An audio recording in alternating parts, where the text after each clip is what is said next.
L'adolescence. Cette période qui commence on ne sait pas vraiment quand et qui prend fin on ne sait pas trop quand non plus. Tout le monde se bat pour décider si ce sont les meilleures ou les pires années de notre vie. Ce qui est sûr, c'est que c'est un moment d'évolution et de rupture. D'ailleurs, Jean-Jacques Rousseau qualifie l'adolescence d'orageuse révolution dans son ouvrage Émile. Mais alors, qu'est-ce qui se passe réellement à l'adolescence ? Qu'est-ce qui fait de cette période la pire ou la meilleure ? Bonjour à tous et bienvenue sur cet épisode de mon podcast Au fil des mots, un podcast de philo dans lequel je réfléchis à un questionnement dans chaque épisode. Je m'appelle Élise, j'ai 17 ans, j'aime beaucoup réfléchir, écrire et échanger sur toutes sortes de sujets. Aujourd'hui, on va parler d'un thème qui me concerne et qui vous concerne ou vous est déjà concerné, puisque nous faisons ou avons fait partie des 1,2 milliard d'adolescents sur Terre. Mais d'abord, c'est quoi l'adolescence d'un point de vue philosophique ?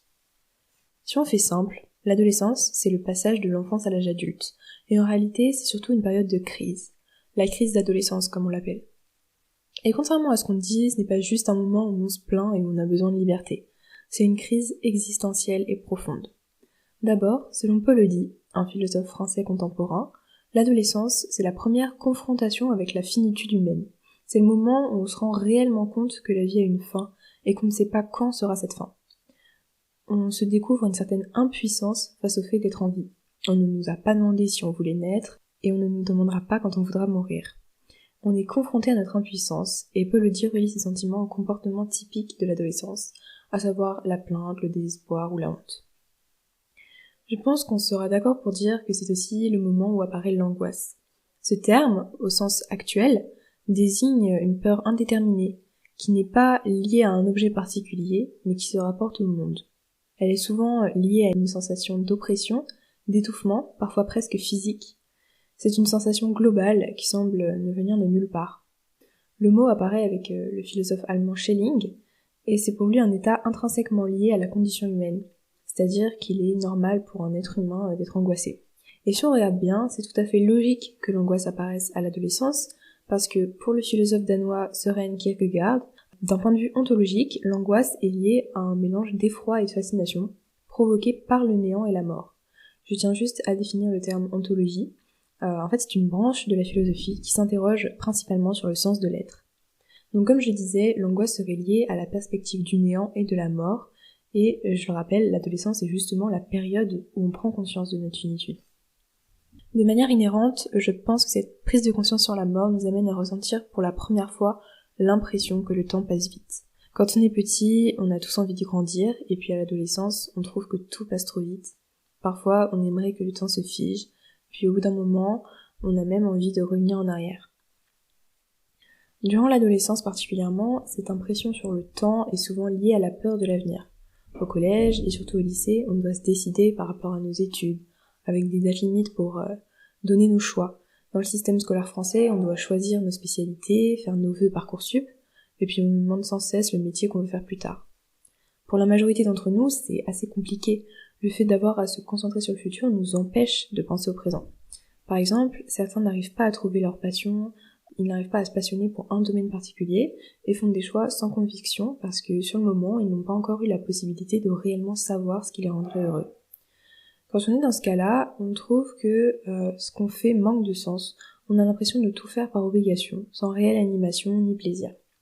Ensuite, quand on se découvre soi-même, on est amené à regretter nos choix passés qui ne correspondent absolument plus à ce que nous voulons maintenant. En bref, on est enfermé dans le futur et dans le passé sans faire attention au présent. C'est ce qu'explore Pascal dans sa pensée numéro 172. Pour lui, l'homme ne pense qu'au passé et à l'avenir, mais pas au présent.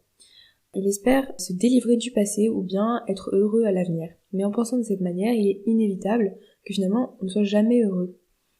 En se désolidarisant du présent, on se détache aussi du réel, puisque finalement, seul l'instant présent est réel.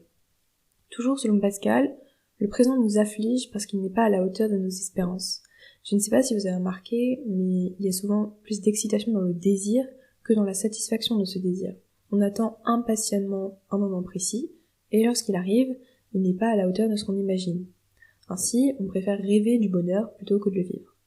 Si le présent nous est agréable, la nostalgie nous rattrape déjà avant même que l'instant ne devienne un souvenir.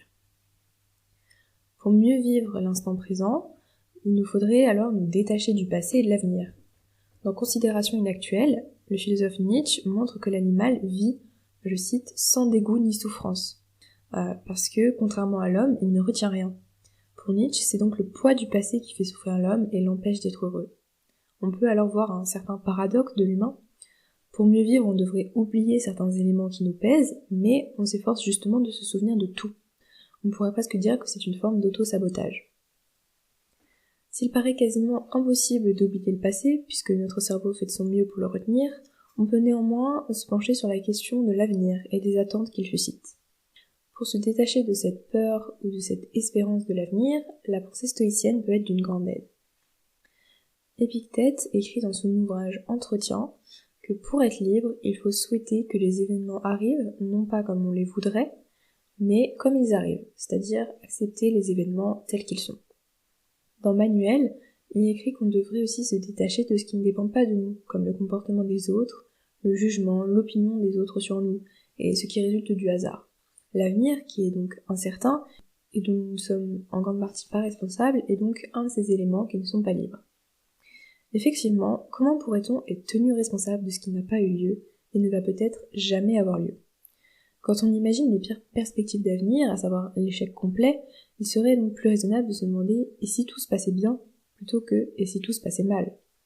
Il n'est pas de notre ressort de prédire et prévoir l'avenir.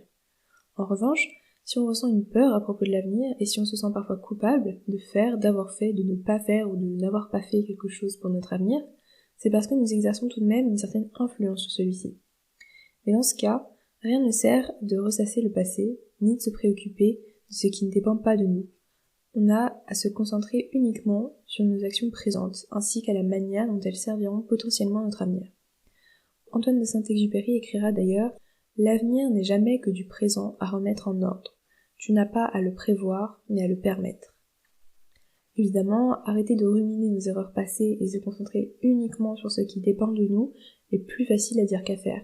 On n'y arrive qu'avec un travail sur soi, mais le fait de prendre un instant quand on est apeuré pour se répéter la phrase de Saint-Exupéry ou bien se dire que telle chose n'a pas à nous inquiéter puisqu'elle ne dépend pas de nous, c'est déjà un bon début. De nos jours, l'adolescence paraît être une période de surcharge. Les chiffres montrent la santé désastreuse des adolescents, qui croulent sous une fatigue mentale et physique. Mais alors, que faire quand ça ne va plus ? Avant toute chose, je tiens à rappeler que ce que je vais dire s'applique au moment ou période difficile de l'adolescence, mais pas à la dépression, qui est une maladie. Il est d'ailleurs conseillé de consulter un professionnel de santé quand on présente les symptômes de dépression pendant une période de plus de 15 jours. Je referme donc la parenthèse. Dans les moments où on se sent submergé, il est important de prioriser nos désirs. C'est ce que prescrit Épicure dans L'être à Ménécée.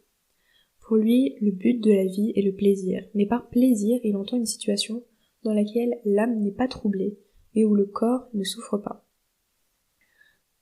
Pour atteindre ce type de plaisir, il faut faire preuve de raison et définir les bons désirs qui, une fois accomplis, vont permettre d'avoir un corps et un esprit en bonne santé. On remarque que ce qu'Épicure présente comme les bons désirs sont en fait nos besoins vitaux, et quand on est surchargé, on a tendance à les oublier. On saute un repas et on raccourcit nos nuits par manque de temps par exemple, mais en réalité, sans même qu'on s'en rende compte, ce manque va nous mener à un état de déprime et de fatigue intense.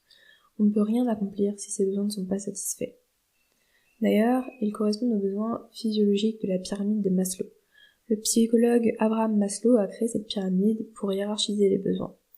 On a d'abord les besoins physiologiques, puis de sécurité, d'amour ou d'appartenance, d'estime et enfin d'accomplissement de soi. Quand les besoins physiologiques sont satisfaits à 0%, les besoins suivants n'apparaissent pas. Mais s'ils sont satisfaits à 25%, alors le besoin de sécurité peut apparaître à 5% et apparaître complètement si nos besoins physiologiques sont satisfaits à 75%. Alors, si vous perdez l'envie de passer du temps avec ce que vous aimez ou encore de pratiquer ce qui vous passionne habituellement, demandez-vous si vos besoins précédents, tels que le sommeil ou l'alimentation, sont satisfaits. Avec tout ce que j'ai dit depuis le début du podcast, on est tous en train de se dire que l'adolescence est une période horrible. Pourtant, on dit souvent que c'est une période de découverte, de liberté et d'insouciance. Alors, est-ce que c'est une histoire d'époque, de génération ? Évidemment, l'adolescence est toujours, de nos jours, cette période de découverte et de liberté, mais de manière générale, on a l'impression que l'insouciance diminue. Est-ce à cause de l'arrivée du numérique et des réseaux sociaux qui amènent nos cerveaux à être toujours plus occupés et préoccupés par tout ce qui se passe ailleurs? La crise écologique, économique et tous les problèmes du monde existent bel et bien, mais est-ce qu'il est vraiment utile d'y être confronté dès le réveil et jusqu'au soir, même dans les moments où on prend notre téléphone juste pour regarder l'heure? Je vous laisse y réfléchir et me donner votre réponse si vous le souhaitez en commentaire du podcast. Je vais maintenant conclure cet épisode en vous rappelant l'essentiel. Angoisser durant l'adolescence, c'est normal. Ce qui est primordial, c'est de se concentrer sur le moment présent, se découvrir soi-même et toujours chercher un sens à ce que l'on fait. Aller vers ce que vous aimez, n'hésitez pas à aller à l'encontre de vos habitudes. L'adolescence est fait pour découvrir et croyez-moi, on se trouve de nouvelles passions si on s'accorde le droit de tester de nouvelles choses. Aimer ce que l'on fait, c'est le plus important, car on est bien obligé de se rendre à l'évidence, comme l'a dit Gilles Le Gardinier, les gens sont beaux quand ils font ce qu'ils aiment. N'oubliez pas de vous recentrer sur vos besoins vitaux quand vous vous sentez mal. Enfin, souciez-vous le moins possible de ce que pensent les autres et concentrez votre énergie sur vos propres actions, même si c'est compliqué au départ, et essayez d'accepter les choses telles qu'elles arrivent. Comme l'a écrit l'empereur romain et philosophe stoïcien Marc Aurèle il y a presque 2000 ans, que la force me soit donnée de supporter ce qui ne peut être changé, et le courage de changer ce qui peut l'être, mais aussi la sagesse de distinguer l'un de l'autre.